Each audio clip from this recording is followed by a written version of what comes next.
En manchette aujourd'hui, tour d'horizon du conseil municipal à Saint-Cuthbert. Bonjour à tous et bienvenue à votre bulletin d'information diffusé sur les ondes de CTRB, votre télévision locale et régionale, aujourd'hui le 7 juillet 2026, à la belle humeur, au Pépitre. Avant d'amorcer ce tour d'horizon de la séance du conseil municipal de Saint-Cuthbert, on fait un petit rappel, des mercredis en musique à Saint-Ignace de Loyola. On a quelques images à ce sujet.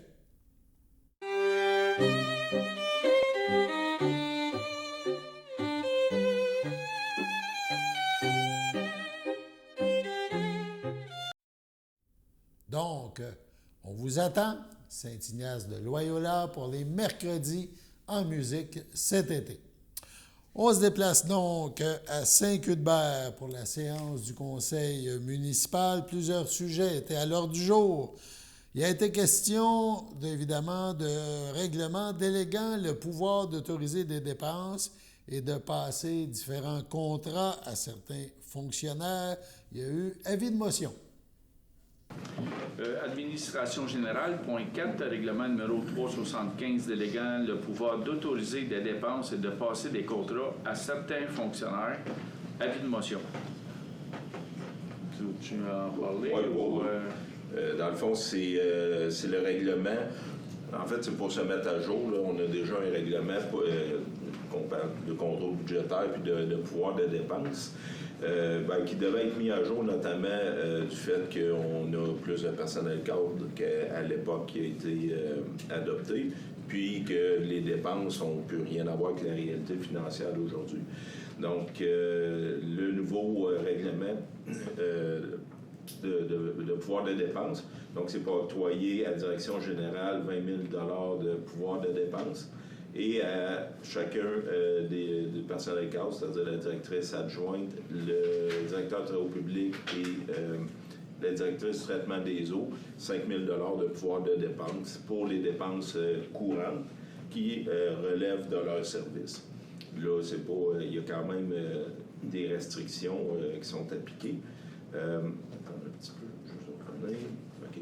Donc, évidemment, dans les dépenses d'opération, on va exclure toutes ce qui est dons et contributions financières des organismes. On exclut l'embauche permanente d'employés. On exclut aussi l'acquisition d'immeubles, la signature d'entente intermunicipale, puis ou n'importe quelle situation où la loi exige une autorisation expresse du conseil. Ensuite, OK, c'est ça, il y a toujours, comme on fait à toutes les séances ordinaires, là, il va y avoir un compte-rendu, une liste de dépenses là, qui va être présentée au conseil et qui va être approuvée. Donc, toutes les choses se font de façon transparente. C'est juste que si, par exemple, moi, j'ai une dépense de 5 000 à faire pour les opérations quotidiennes, je n'ai pas à attendre la prochaine séance pour vous demander l'autorisation. Ça accélère les choses. Puis, on est dans les normes. Là, il y a des municipalités à peu près de notre grosseur qui autorisent jusqu'à 25 000 les pouvoirs de dépenses. En gros, c'est ça. Là, le règlement aussi établit les principes de contrôle budgétaire. Quand on dit que c'est une mise à niveau, avant, le maximum, c'était à 2 000. Aujourd'hui, 2 000, tu peux plus bien. Puis, à quelque part, mettons comme tu dis, on est dans les normes, puis de manière d'une autre, il faut soit entériné par le conseil aussi, c'est pas des dépenses qui vont s'effectuer comme le DG le sent, mettons. Richard Dion? Annie. Attends, pas tout de suite. On poursuit. Il a aussi été question du programme d'aide à la voirie locale, le volet entretien. Point 6, programme d'aide à la voirie locale, volet entretien. Oui. Toutes les années, il faut adopter une résolution comme quoi vous reconnaissez que le montant qui a été donné par le ministère des Transports pour l'entretien de nos routes a été dépensé selon les normes là, du programme. Donc, en 2025, on a reçu un montant de 277 611. Puis, évidemment, il a été dépensé là, pour toutes les dépenses admissibles pour l'entretien de notre réseau routier. Éric Deschênes. Appuyé par Sylvain. Sylvain Toupin. Tout le monde est d'accord? Oui. Merci. Parmi les sujets discutés à Saint-Cuthbert par les élus, il a été question des ponceaux des routes Bélanger et Gonzague-Brizard. Évidemment, il y a des travaux, il y a aussi des factures à payer. Ponceau des routes Bélanger et Gonzague-Brizard, décompte numéro 3, recommandation de paiement. On en parle encore quasiment 2 ans après l'ouragan Débit. Oui, donc les travaux pour refaire les ponceaux de la route Bélanger et de la route Gonzague-Brizard, on a passé le 1 an de garantie, donc il reste un 5 % de retenue de garantie. Donc, après l'approbation de l'ingénieur au dossier, c'est pour libérer le 5 % puis payer le pavage JT. Élise. Élise Fafard, Annie. Annie Sylvestre. Tout le monde est d'accord? Oui. On poursuit maintenant avec un règlement de zonage visant à autoriser l'entreposage commercial dans une zone de la municipalité et afin, le tout, d'y ajouter des normes particulières. C'est un avis de motion qui a été déposé. Urbanisme et mise en valeur du territoire. Point 8, règlement numéro 352-4 modifiant le règlement numéro 352 intitulé Règlement de zonage afin d'autoriser l'entreposage commercial dans la zone A15 et d'y ajouter des normes particulières. Avis de motion. Une longue histoire courte, c'est dans le fond, c'est d'autoriser la modification de zonage pour la zone de l'église Saint-Viateur. L'église Saint-Viateur la fabrique a une offre d'achat d'une personne et pour pouvoir l'occuper, il veut changer la fonction comme de raison. Et pour ça, on doit changer le règlement de zonage. Donc, c'est là-dessus qu'on dépose cette modification-là. Donc, la modification, on va avoir une entente en tant que telle pour toutes les... pas une entente, mais un règlement pour ce que peut contenir, justement, l'Église. Bien, la bâtisse, c'est plus une église, là. Et puis, bien, c'est ça. En même temps, bien, on autorise, quand la transaction va pouvoir s'effectuer, bien, la fabrique va pouvoir encaisser le montant de la vente. Donc, c'est ça. Bien, ce qui a été discuté, en fait, en séance de travail, c'est que c'est l'entreposage commercial qui est demandé d'être permis, mais vous vouliez que ce soit serré pour, justement, que ce soit pas n'importe quoi, une porte d'entrée à n'importe quoi à faire à l'intérieur de l'église. On veut éviter les débordements. À l'extérieur. Oui. Fait que là, le projet de règlement, sur un texte qui peut être modifié, mais tel qu'il est présenté, évidemment, on interdit l'entreposage extérieur. Okay. C'est uniquement l'entreposage intérieur. Donc, on interdit aussi d'entreposer des véhicules accidentés hors d'usage ou sans plaque d'immatriculation. On interdit d'entreposer des déchets ou rebuts de toute nature. On interdit d'entreposer tout objet, marchandise ou substance qui pourrait engendrer de la vermine, des odeurs, constituer un risque d'incendie. C'est interdit d'entreposer matières dangereuses non encadrées par la réglementation provinciale et fédérale.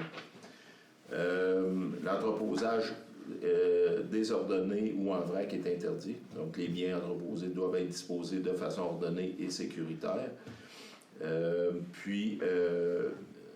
L'aire d'entreposage à l'intérieur du bâtiment il va devoir être soumis à un plan d'aménagement des aires d'entreposage à l'intérieur qui va être approuvé lors de la délivrance du permis. Donc, l'inspecteur va devoir approuver la façon... Mais non, un entreposage en vrac en dedans. Oui, c'est ça, exactement. Fait que s'il veut mettre des mini-entrepôts à l'intérieur et les louer, mais il va devoir montrer de quelle façon il va les disposer pour s'assurer que c'est ordonné puis que c'est pas n'importe quoi qui est fait dans le bâtiment. Fait que c'est bon. Éric Deschênes. Vincent. Attends un peu. C'est bon. Je m'excuse. Votre station de télévision de Berthierville vous invite chaleureusement à son bingo hebdomadaire présenté tous les samedis matins à 9h30. Chaque semaine, les amateurs de bingo se partagent la belle somme de 600 $ lors de cette joute pleine de plaisir et d'émotion. Et ce n'est pas tout. Le premier samedi de chaque mois, la cagnotte est de 2000 $, ce qui vient ajouter encore plus de suspense et de possibilités de gain. Pour vous procurer vos cartes de jeu, rendez-vous chez nos dépositaires participants à Berthierville, le dépanneur Formule 1 et la station-service Arnois sur le boulevard Gilles Villeneuve, le marché IGA Extra Famille Mondor sur la rue Gabriel Brissette, le Super C sur la rue Notre-Dame, la pharmacie Proxime sur la rue de Frontenac à Saint-Ignace-de-Loyola, le dépanneur Proxy sur la rue de la Traverse, ainsi que la boucherie Aldo sur le rang Saint-Michel. Ne manquez pas ce rendez-vous hebdomadaire chaque samedi matin sur les ondes de CTRB, votre télévision locale et régionale au poste 701. Toute l'équipe de CTRB vous remercie de votre fidélité et vous souhaite la meilleure des chances.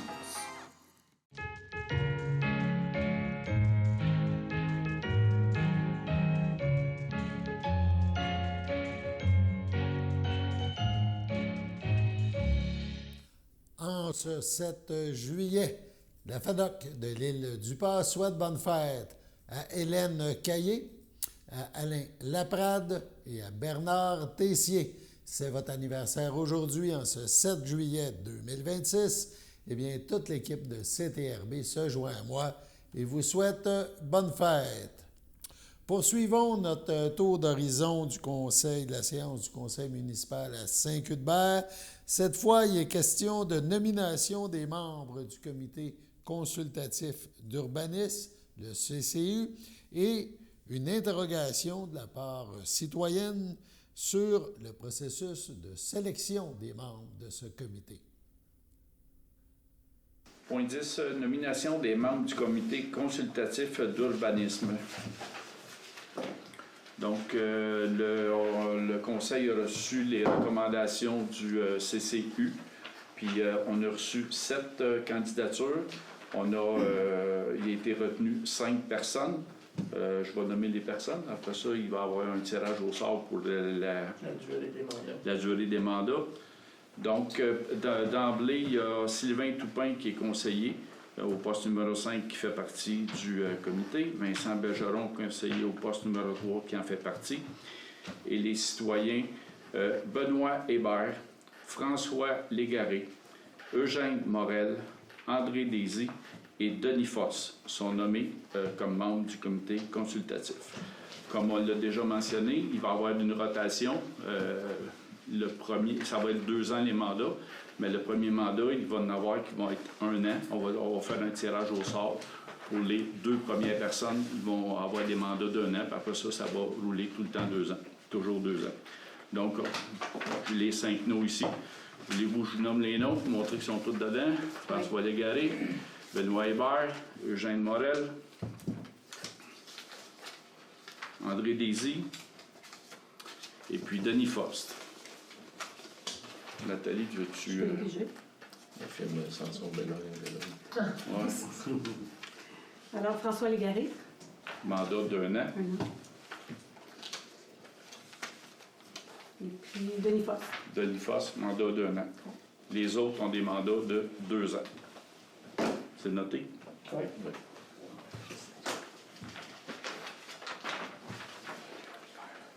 Donc, On va prendre un proposant. oui, c'est ça. Éric Deschênes. Annie. Qui? Annie. Annie Sylvestre. Tout le monde est d'accord? Oui. Bonsoir, Mme Léauville. Je vais revenir sur le CCU. Félicitations aux nouveaux membres du comité. Je voudrais savoir, suite aux mises en candidature, vous avez dit qu'il y avait 7 applications. Quel a été le processus pour la sélection des 5 personnes? Les membres du comité, voulez-vous répondre? Il y a eu un comité de sélection qui s'est réuni 3 personnes. On a regardé les 7 candidatures proposées et on voulait avoir un éventail le plus large possible au niveau des compétences, au niveau des connaissances, au niveau du territoire. Puis, on voulait aussi que ces gens-là soient capables de travailler ensemble dans le calme et le respect. C'est pour ça que les 5 personnes qui ont été retenues répondaient à ces critères. Donc, vous connaissiez toutes ces personnes-là personnellement pour être capable de faire ces Je les ai évaluations-là? rencontrées personnellement. Ça me surprendrait beaucoup, j'en faisais partie, j'ai pas été rencontrée. Parce que vous n'aviez pas été choisi par le comité de sélection, ma chère dame. Ben, c'est ce que je vous demande, c'était quoi le processus une fois que les candidatures ont été faites? Vous m'avez dit, il y a un comité de sélection. Donc, si j'ai pas été retenue, c'est ce que je demande, c'est quoi le processus une fois que les mises en candidature ont été faites? Donc, vous avez eu plus que 7 noms. Non? Ben, j'en fais partie alors. Oui. OK. Absolument. Mais vous n'avez pas été retenu. C'est ça, mais vous me dites que vous avez choisi les 5 en fonction de qui peuvent travailler, en tout cas, 3 critères. Les connaissances qu'on avait aussi. Exactement. Donc, je vous dis, vous connaissiez chaque personne et vous pouviez en faire l'évaluation. Oui. Vous m'avez dit oui, je les ai rencontrés. Je n'ai pas été J'ai rencontrée. rencontré des personnes que je ne connaissais pas. Je vous connais pas, M. Toupin, je m'excuse. Je sais pas comment vous avez fait pour évaluer ma candidature. Puis moi, j'ai fait une demande le 29 mai à M. Drapeau pour savoir comment ça se passait. Il m'a référé à Mme Paton, qui m'a dit que c'était mes dires, puis j'ai jamais été capable d'avoir tous les détails. Puis j'ai aucun problème que ce soit les meilleures personnes ou les meilleures personnes que moi qui ont été choisies, mais le processus pour moi, c'est important que ça soit juste et transparent parce que je suis impliquée, puis j'ai des questions que j'attends. D'ailleurs, M. Bergeron, depuis février, que j'attends par rapport au zonage, par rapport aux fermettes et tout ça. Puis on m'a dit après ça que ça serait avec le CCU, donc je suis très patiente, mais j'ai un problème que ça a été mis entre les mains de me dire quand j'avais vraiment mis en connaissance de cause puis en lumière qu'il y avait eu un problème avec le processus de, justement, la nouvelle réglementation, qu'il y avait des informations qui n'avaient pas été passées, des réponses qui n'ont pas été faites. Puis ça, je vous avais emmené ça à votre M. Le maire puis M. Bergeron, là, avant janvier puis février. Les consultations publiques ont été faites avant l'adoption des règlements d'urbanisme. Tout à fait, mais j'ai emmené le problème qu'il n'a pas fait le suivi et les recommandations, puis que je voulais me rasseoir avec vous. Puis ensuite de ça, il y a eu des demandes qui ont été refusées d'avoir des pôles, des choses comme ça, à la lumière de ce règlement-là. Donc, depuis février, j'ai dit, puis ça ne me touche pas personnellement, mon terrain est plus grand que 3000 m², là. Mais j'ai fait une demande de m'asseoir puis d'informations depuis février que je l'attends. Ensuite, j'ai suivi les recommandations qu'on m'a données. J'ai mis ma candidature. Je suis une agronome professionnelle. Je pense que j'avais toutes les connaissances puis les critères. Puis, si vous jugez que je ne suis pas capable de travailler de manière juste, je pense que j'ai aidé à faire justement une consultation citoyenne au moment des élections. Donc, je pense que d'emmener tout le monde puis d'avoir des discussions respectueuses, si moi, je n'ai pas coché ce critère-là, je ne sais pas pourquoi, mais le processus juste et transparent, j'aurais vraiment apprécié que ça soit un peu plus. Parce que présentement, j'ai fait plus que je crois qu'il était nécessaire pour l'information, puis il n'y a personne qui m'est revenu. Puis aujourd'hui, on est rendu là. Donc, c'est ça. Donc, vous n'avez pas, je trouve, répondu à ma question de, une fois les mises en candidature faites, quel a été le processus? Je repose ma question. Le processus, à la fermeture des appels de candidature, le comité de sélection s'est réuni et a choisi 5 noms sur les 7. C'est comme ça que ça s'est passé. Basé sur quoi, ces 5 noms-là? Sur les connaissances qu'on avait des personnes qui avaient postulé. Puis le comité de sélection se composait de qui? Midi Sambine, Vincent Bergeron et moi-même. Parfait. Donc, personne, est-ce qu'on est d'accord que c'était pas nécessairement un processus qui était neutre et juste si vous connaissez pas les gens qui ont appliqué? Comment c'est vraiment, vous avez utilisé vos connaissances personnelles, puis c'était vos connaissances à vous qui ont fait la sélection et non ce qui était nécessairement dans le meilleur intérêt de tout le monde. Mais c'est votre opinion. Non, bien, je pose la question parce que je suis un exemple. On se connaît pas, M. Bergeron, je le connais pas, puis Mehdi Samir non plus. Mais M. Bergeron vous connaît parce qu'il vous a déjà... Aussi souvent que vous, monsieur, juste ici, puis il m'a répondu par courriel parce que c'était le conseiller, puis c'est le maire adjoint. Donc, j'ai parlé avec M. Bergeron aussi souvent que vous. Bien, je peux aider à ça. Disons que les 3 personnes... oui, comme vous soulevez, ça semblait arbitraire, mais ça dépendait des connaissances des personnes. Et puis, ils ont établi des critères X selon ce qu'ils voulaient. Ils ont fait des recommandations au conseil. Puis, c'est là-dessus que le conseil est allé. Vous n'avez pas été choisi, c'est un fait. Mais nous autres, le conseil, ils ont décidé de suivre les recommandations. Mais quand on parle, c'est ça, juste équitable, je pense que c'était très arbitraire. Un minimum, un appel, une petite entrevue rapide, la mise en candidature, il n'y avait même pas de preuves, pas de CV, rien qui avait été demandé. Donc, je peux quand même questionner justement la question là, d'arbitraire, puis d'essayer de mettre quelque chose sur place qui est juste, puis d'avoir des gens qui sont impliqués. On poursuit maintenant à Saint-Cuthbert. Il a été question de l'élaboration d'un plan de préservation pour l'Église de Saint-Cuthbert et de son presbytère. Point 11. Élaboration d'un plan de préservation de l'Église de Saint-Cuthbert et de son presbytère. Je peux faire un bout là-dessus? Disons qu'en gros, on a un OBNL qui nous a fait un projet. Ce projet-là, le but est de préserver l'Église et le presbytère. Mais pour faire ça, il faut qu'il y ait des fonds. Puis pour établir les fonds, il y aurait une zone... il serait bâti des appartements pour les personnes, un milieu de vie pour les personnes de 55 ans et plus à Saint-Cuthbert. Appartements qui seraient hautement subventionnés par divers paliers gouvernementaux, mais aussi par des organismes. Et la façon de faire, ce serait de générer assez de profit pour l'entretien de l'Église et du presbytère. Donc, l'Église et le presbytère appartiendraient à cet organisme-là, qui est Âge Vital, qui serait l'organisme qui serait en charge de la gestion de tout ça, cette affaire-là. Mais pour ce faire, disons que ça prend des premières étapes. Autant il va y avoir des consultations publiques pour savoir quoi faire avec l'Église, le presbytère, etc. Mais tout ça, c'est sujet à la mise en place des fameux appartements pour pouvoir maintenir l'Église et le presbytère. Pour ça, on a une entente qu'on nous autres, on se mouille, c'est que de dire, on aide un OBNL à s'établir en participant à la première étape pour du côté ingénierie et architecture. Mais ça, on y va, on accepte de participer, mais à condition que les contacts avec le propriétaire de la zone blanche se fassent et qu'il y ait une offre d'achat entre les deux. On ne fournira pas un montant X juste pour faire plaisir. On veut un minimum de garantie pour pouvoir aller dans ce projet-là, mettons. Fait que c'est là-dessus qu'on fait une élaboration d'un plan de préservation, parce que oui, on veut bien participer, mais ça prend, comme je dis, un minimum de garantie. Puis en faisant cette proposition-là, c'est là-dessus qu'on va. C'est pas mal ça.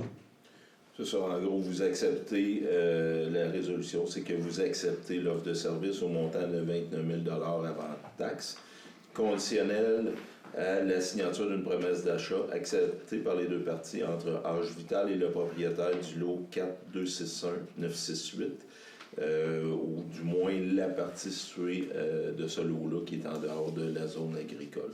M'autoriser à signer l'offre de service suite à l'obtention de la promesse d'achat. On met un délai pour la promesse d'achat ou... Ce que j'ai entendu, disons que cette personne-là est en contact avec le propriétaire, puis il répondrait sous peu. Mais le sous peu, c'est quoi? On ne sait pas. Mais c'est parce que s'il n'y a pas de délai, il faut qu'il y ait une entente. S'il n'y a pas d'entente, nous autres, on ne déverse pas le montant. Non, je le comprends. Ouais. Ça donne pas grand-chose de mettre un délai. Non. Ouais, non, parce que les discussions sont déjà entamées. Je veux dire, si on n'a pas de nouvelles, ça va juste mourir de sa belle mort. Parce que s'il arrive à s'entendre, ça ne prendra pas des années. Là, à ce jour, il y a un dépôt d'offre d'achat qui a été fait. Il y en a un dépôt. Il y en a un dépôt de fait. On a... est accepté? Non, c'est ça, on n'a pas de retour. On n'a pas de document. Ouais. On sait du quand? Je veux juste comprendre. Âge Vital a fait une promesse d'achat. Oui, un offre d'achat. Oui. Puis là, On attend le retour. Oui, c'est ça. Mais là, c'est C'est récent, là. la semaine passée. Parce qu'on s'est vu jeudi puis c'était pas encore déposé. c'est ça. Ouais, c'est ça. OK. C'est la semaine passée. Fait qu'on attend un retour. Dépendamment de la situation, où on y va ou on y va pas. OK. D'autres questions? Non? Non. C'est clair pour vous autres? Richard. Richard Dion? Sylvain. Sylvain Toupin? Tout le monde est d'accord? Oui. Merci. Finalement, il a été question de la politique culturelle de la municipalité de Saint-Cuthbert. Loisirs et culture, politique culturelle de la municipalité de Saint-Cuthbert.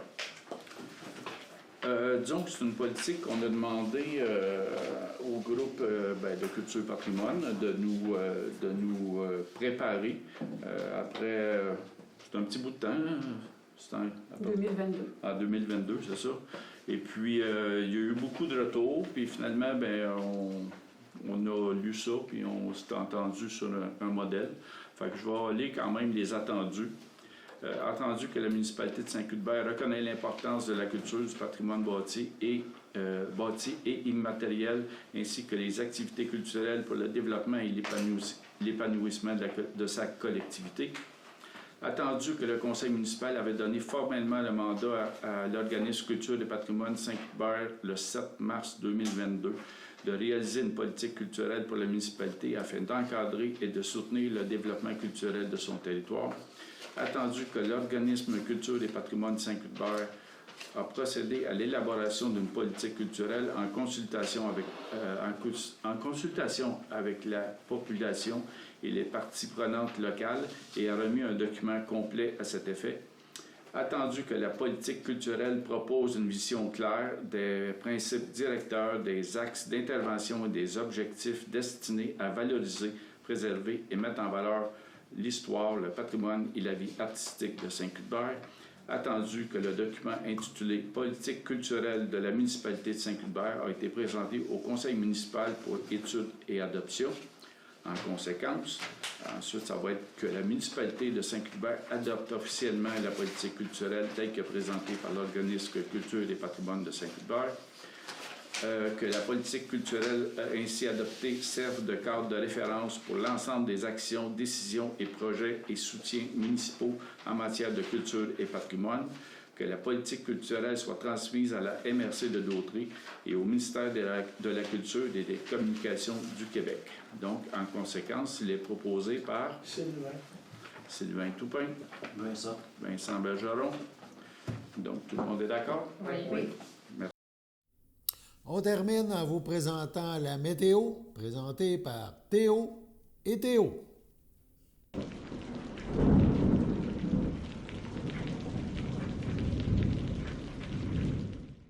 Bienvenue à votre météo avec Théo et Théo. Aujourd'hui, mardi après-midi, on aura une température de 28 avec un ressenti de 33 ainsi qu'un ciel ensoleillé. Mardi soir, on aura une température de 25 avec un ressenti de 31 ainsi qu'un ciel aussi ensoleillé. Mardi nuit, on aura une température et un ressenti de 17 ainsi qu'un ciel dégagé. Pour mercredi matin, on aura une température de 21, un ressenti de 24 ainsi qu'un ciel généralement ensoleillé. Pour mercredi après-midi, on aura une température de 29 avec un ressenti de 36 ainsi qu'un ciel ensoleillé avec des passages nuageux. Pour mercredi soir, il y aura une température de 26, un ressenti de 33 ainsi que des risques d'orage accompagnés de 1 mm de pluie. Et pour finir, mercredi nuit, il y aura une température de 21, un ressenti de 24, ainsi que des risques d'orage dispersés avec aussi 1 mm de pluie. C'était tout pour votre météo avec Théo et Théo.